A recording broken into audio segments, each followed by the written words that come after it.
Tutorial Kuliah Hukum Acara Pidana. Topik kelima dari 27 topik. Upaya paksa dalam penyidikan. Disediakan oleh Global Tutorial. Sering ditemukan tindakan yang menyimpang selama proses penyidikan, bahkan hal itu merupakan metode yang dianggap wajar oleh pejabat penyidik.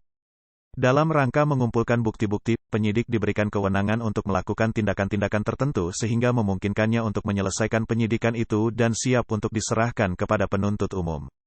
Kewenangan-kewenangan untuk melakukan tindakan-tindakan tertentu tersebut disesuaikan secara kasuistis, termasuk untuk melakukan tindakan di tempat kejadian atau upaya-upaya yang bersifat memaksa, duang midelen. Definisi penangkapan. Penyidik memiliki kewenangan untuk mengurangi kebebasan dan hak asasi seseorang.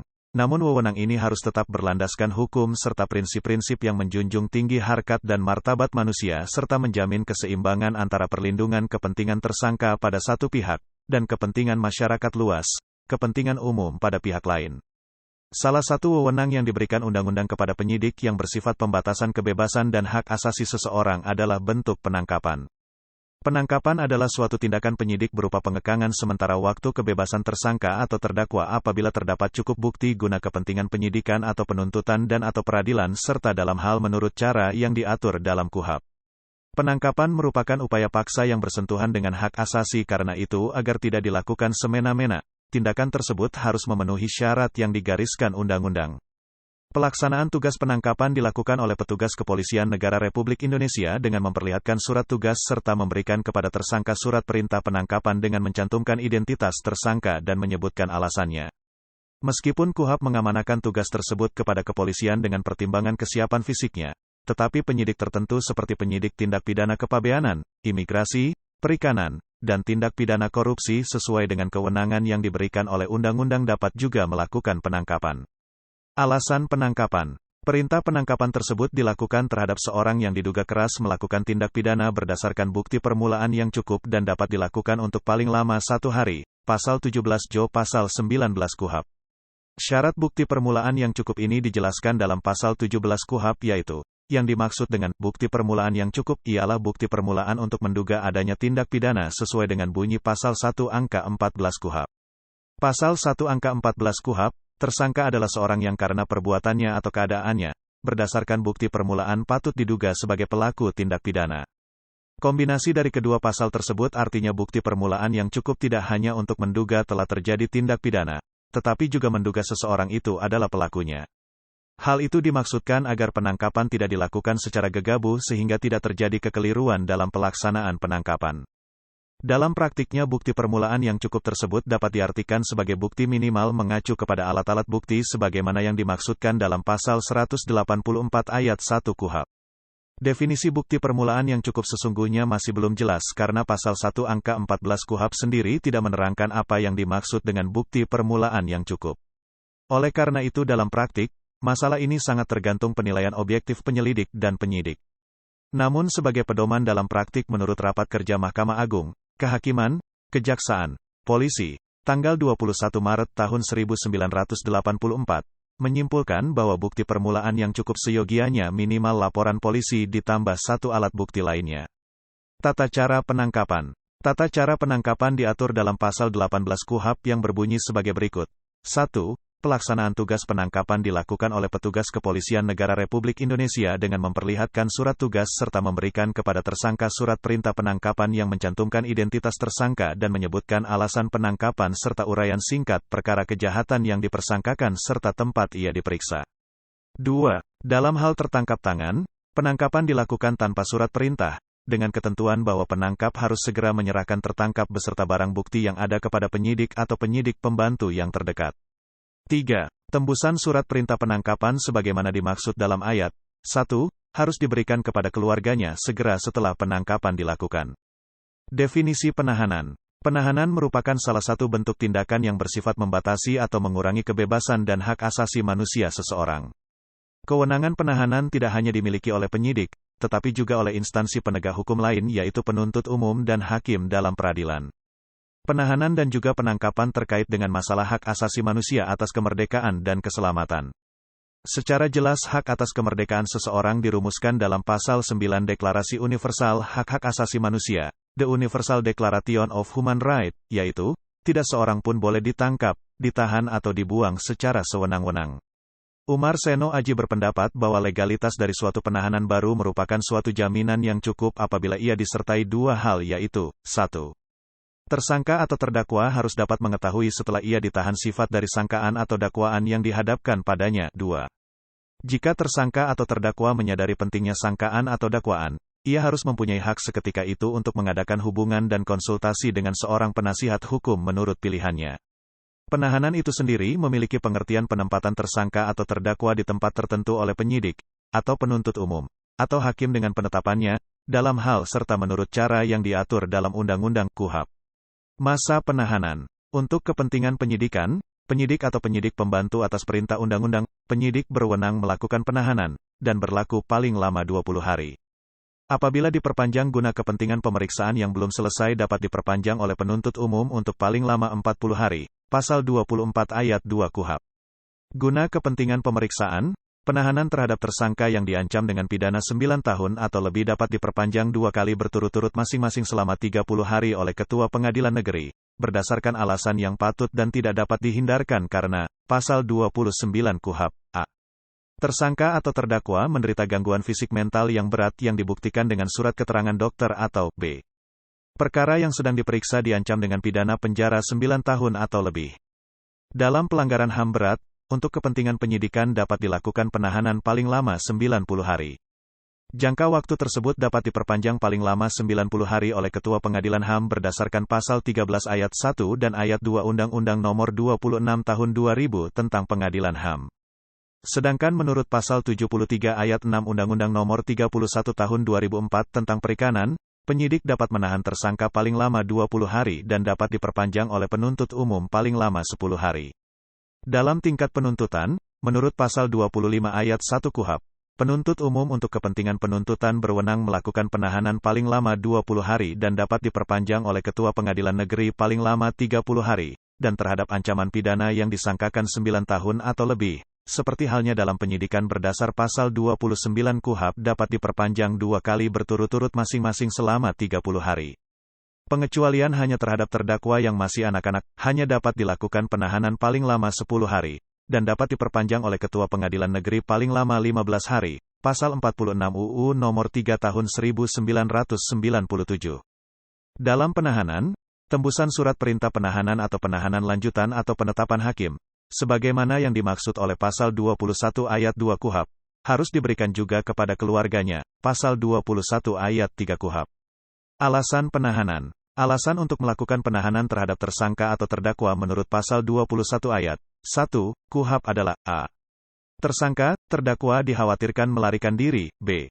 Tersangka, terdakwa dikhawatirkan akan merusak atau menghilangkan barang bukti, C.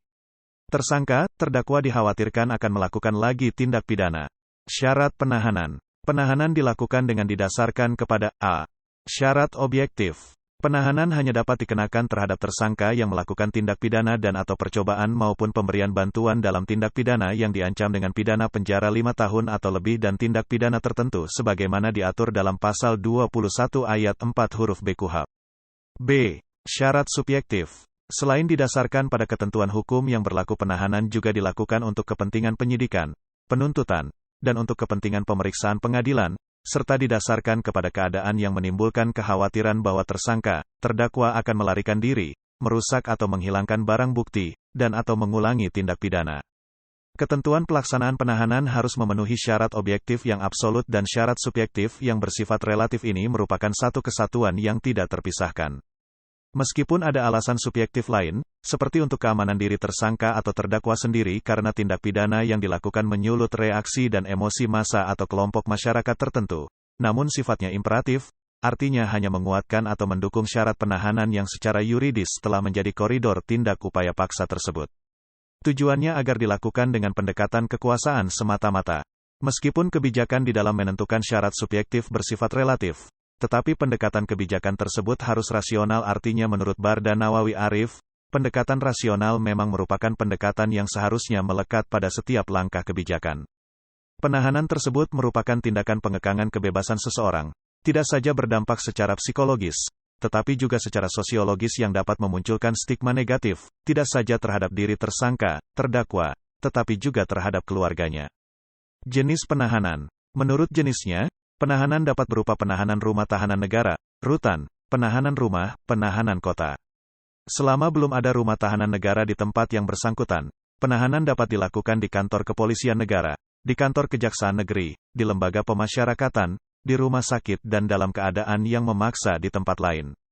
Penahanan rumah dilaksanakan di rumah tempat tinggal atau rumah kediaman tersangka dengan mengadakan pengawasan terhadapnya untuk menghindarkan segala sesuatu yang dapat menimbulkan kesulitan dalam penyidikan. Penahanan kota dilaksanakan di kota tempat tinggal atau tempat kediaman tersangka, dengan kewajiban bagi tersangka melapor diri pada waktu yang ditentukan. Penangguhan penahanan. Penangguhan penahanan dapat dilakukan berdasarkan permintaan tersangka atau terdakwa dengan syarat-syarat yang ditentukan baik berupa jaminan uang atau orang.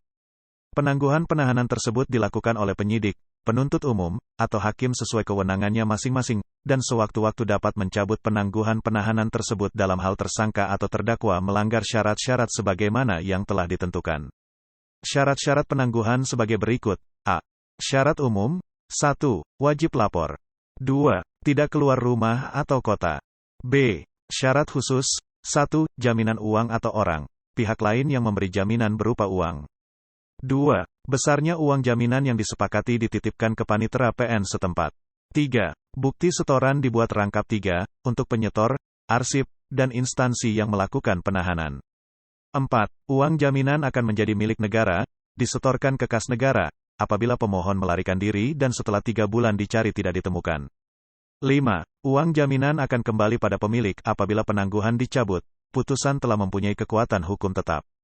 6. Pengambilan atau perampasan ditetapkan oleh pengadilan negeri. Prosedur penangguhan penahanan dilaksanakan setelah permohonan penangguhan penahanan diajukan oleh tersangka terdakwa, maka apabila pejabat yang berwenang menyetujuinya sebelum dibuat surat perintah penangguhan penahanan oleh pejabat yang berwenang terlebih dahulu dibuat suatu kesepakatan yang memuat syarat-syarat yang harus dipatuhi oleh pihak keluarga tersangka terdakwa, atau penasihat hukumnya, dituangkan di dalam suatu berita acara perjanjian yang ditandatangani kedua belah pihak, termasuk penasihat hukum bila mana bertindak sebagai penjamin di bawah sumpah atau sumpah jabatan ataupun dapat juga berupa pembayaran uang pengganti. Definisi penggeledahan. Menurut M. Yahya Harahap, penggeledahan adalah adanya seorang atau beberapa orang petugas mendatangi dan menyuruh berdiri seseorang. Lantas petugas tadi memeriksa segala sudut rumah ataupun memeriksa sekujur tubuh orang yang digeledah. Diterangkan dalam KUHP bahwa penggeledahan rumah adalah tindakan penyidik untuk memasuki rumah tempat tinggal dan tempat tertutup lainnya untuk melakukan tindakan pemeriksaan dan atau penyitaan dan atau penangkapan menurut cara yang diatur dalam undang-undang ini. Sedangkan penggeledahan badan adalah tindakan penyidik untuk mengadakan pemeriksaan badan atau pakaian tersangka untuk mencari benda yang diduga keras ada pada badannya atau di bawahnya serta untuk disita. Pihak pelaku penggeledahan. Untuk kepentingan penyidikan, penyidik dapat melakukan penggeledahan rumah atau penggeledahan pakaian, atau penggeledahan badan menurut tata cara yang ditentukan dalam KUHP. Penggeledahan rumah mencakup pula memasuki rumah, kecuali dalam hal tertangkap tangan.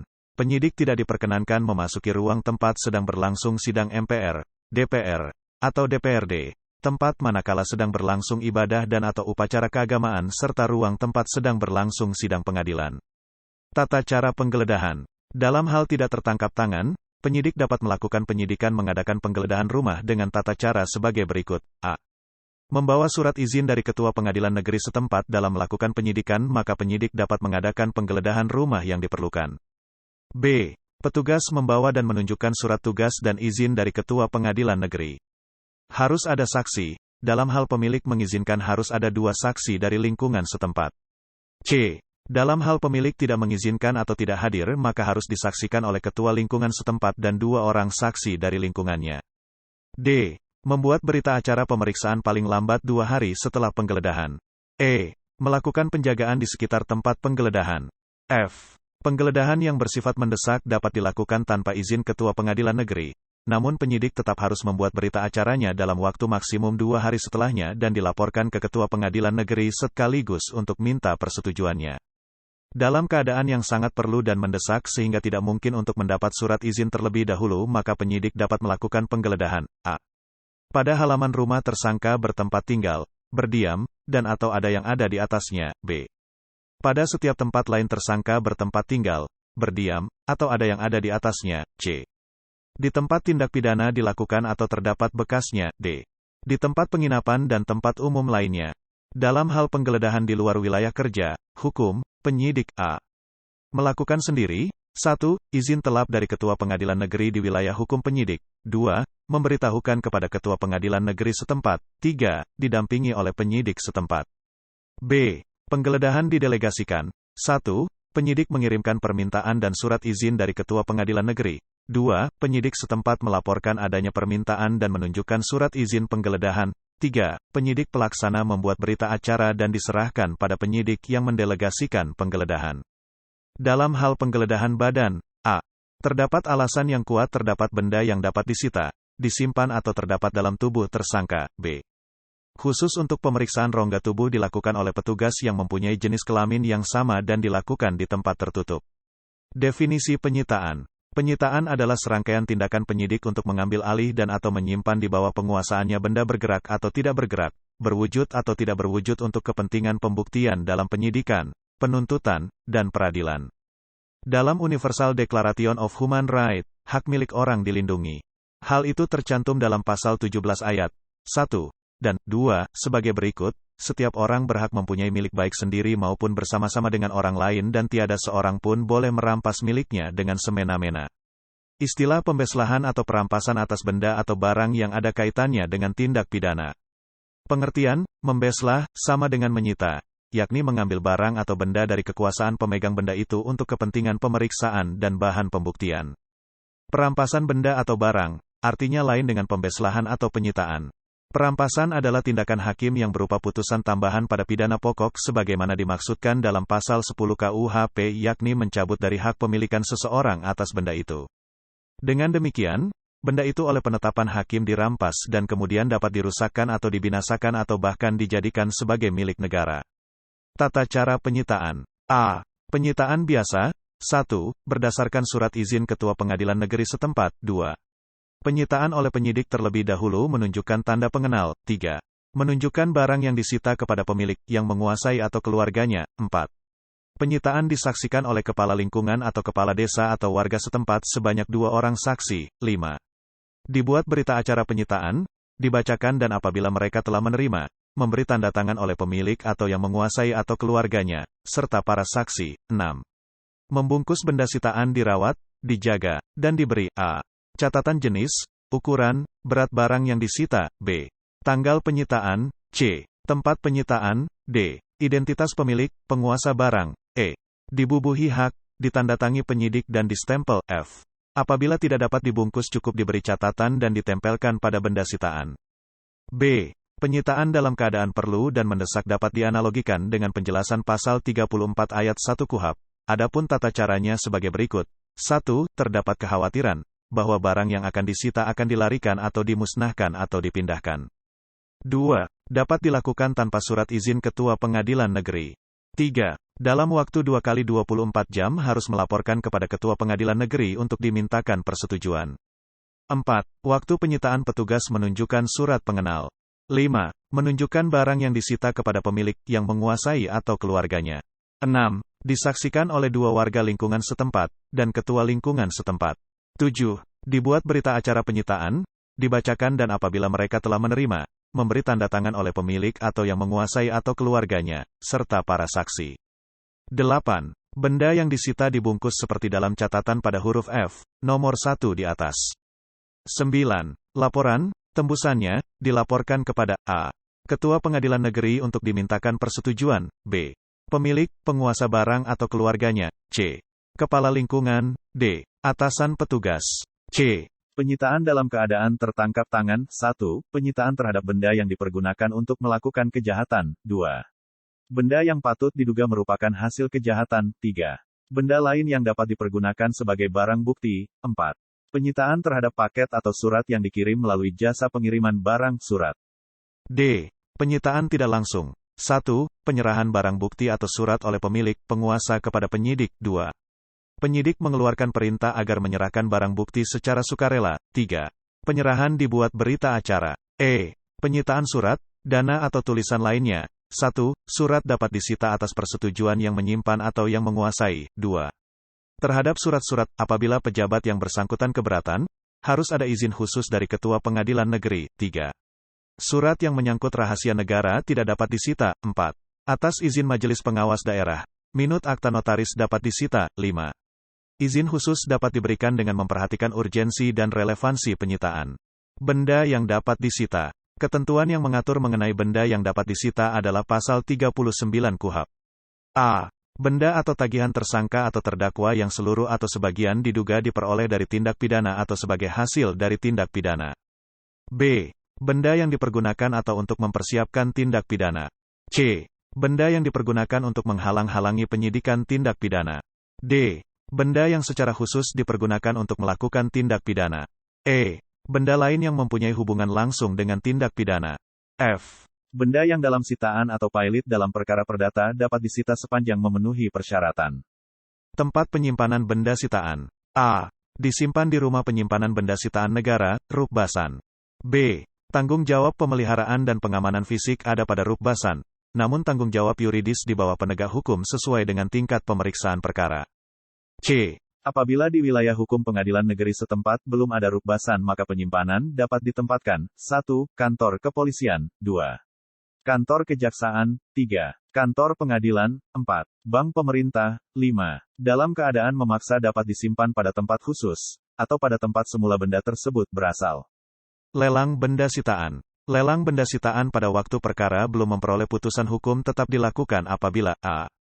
Benda sitaan mudah rusak, busuk, hingga tidak mungkin disimpan sampai dengan putusan berkekuatan hukum tetap. B.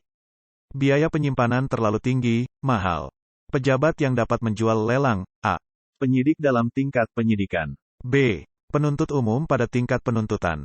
C. Penuntut umum atas izin hakim pengadilan negeri, pengadilan tinggi, atau hakim agung, sesuai dengan tingkat pemeriksaannya, apabila perkara sudah diperiksa di pengadilan. D. Penjualan lelang dilakukan oleh pejabat kantor lelang negara, setelah berkonsultasi dengan pejabat yang mempunyai kewenangan, sesuai dengan tingkat pemeriksaan perkara. E. Saat lelang harus disaksikan oleh tersangka, terdakwa atau kuasa hukumnya. F. Hasil lelang disimpan di Rukbasan sebagai pengganti barang bukti. G. Kalau memungkinkan disisakan sedikit guna lampiran alat bukti di pengadilan. H. Benda terlarang tidak boleh dijual lelang, namun dimusnahkan atau dirampas untuk kepentingan negara. I. Pengembalian benda sitaan dilakukan apabila 1. Pemeriksaan perkara tidak memerlukan lagi. 2. Perkara bukan merupakan tindak pidana. 3. Perkara dihentikan demi hukum. 4. Perkara tidak dilanjutkan demi kepentingan umum. J. Peminjaman barang dapat diberikan 1. Penyidik atau penuntut umum, sesuai dengan tingkat pemeriksaannya. 2. Diberikan kepada orang dari siapa benda itu disita. 3. Dilaporkan ke Ketua Pengadilan Negeri, apabila perkara sudah disidangkan, dan harus izin hakim yang memeriksa perkara. K. Penyitaan di luar wilayah hukum pengadilan negeri. 1. Dilakukan sendiri. A. Ada izin dari Ketua Pengadilan Negeri yang memeriksa perkara. B. Memberitahukan kepada penyidik dan KPN setempat. C. Penyitaan didampingi oleh penyidik setempat. D. Pelaksanaan penyitaan disaksikan oleh 2 orang saksi dan kepala lingkungan setempat. E. Surat perintah penyitaan, apabila tidak dilakukan oleh penyidik sendiri. F. Menunjukkan tanda pengenal. 2. Didelegasikan kepada penyidik setempat. A. Penyidik mengajukan permintaan kepada penyidik setempat, dengan dilampiri surat izin penyitaan dari Ketua Pengadilan Negeri yang memeriksa perkara. B. Penyidik setempat melaporkan ke Ketua Pengadilan Negeri tentang adanya permintaan. C. Penyidik setempat melaksanakan penyitaan sesuai dengan tata cara penyitaan sebagaimana mestinya. D. Hasil penyitaan diserahkan pada penyidik yang berkepentingan dan dilaporkan ke Ketua Pengadilan Negeri setempat. Demikianlah materi topik kelima dari 27 topik tutorial kuliah hukum acara pidana. Channel Global Tutorial dipastikan sangat bermanfaat bagi siapa saja yang ingin menambah wawasan, termasuk mahasiswa perguruan tinggi negeri dan swasta manapun di Indonesia. Video tutorial juga dituturkan dan disubtitelkan agar dapat ditonton, dibaca sambil didengarkan. Jangan khawatir jika belum langsung paham. Untuk pemahaman yang lebih baik, putar dan dengarkan video ini berulang-ulang. Subscribe dan like, agar Anda mendapatkan update tutorial lainnya. Bagikan juga link video ini, agar teman lain juga mendapatkan manfaat channel ini. Sekian dan terima kasih. Sampai jumpa.